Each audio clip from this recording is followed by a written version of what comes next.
Rattachée au directeur des enquêtes douanières, la cellule d'intervention a été créée dans le but d'accomplir des missions spéciales commandées par ce dernier ou qui lui sont confiées. Dites-nous, quels sont les fondements juridiques de l'action de la cellule d'intervention?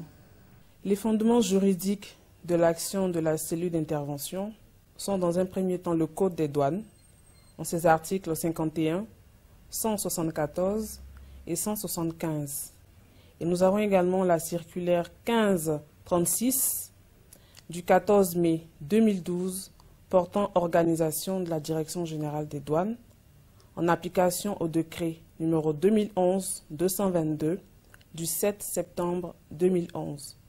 Ces différents textes donnent le droit aux agents des douanes d'exiger la communication des documents de toute nature qui ont rapport avec leur contrôle. Également, leur donne le droit de contrôler les marchandises et faire des visites dans les magasins. Qu'est-ce qui justifie un autre contrôle après ceux effectués au moment du dédouanement? Alors, il convient de préciser que les contrôles effectués au moment du dédouanement sont des contrôles accélérés. Et compte tenu des recommandations de l'Organisation mondiale du commerce, ces contrôles doivent être réduits dans le but de faciliter ou d'alléger la tâche aux opérateurs économiques.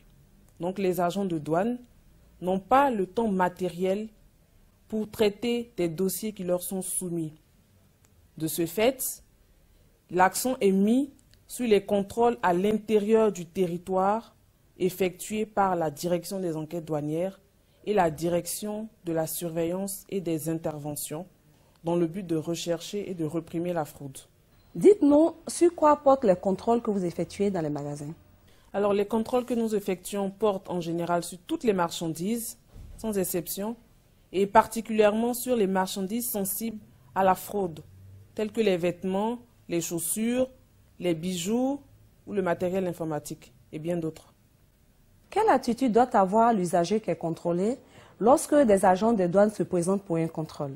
Face aux agents de douane, l'usager qui est contrôlé doit être courtois, disponible, prompt à fournir les documents exigés. Il peut également poser des questions pour la compréhension de la mission et surtout collaborer à la bonne fin de celle-ci.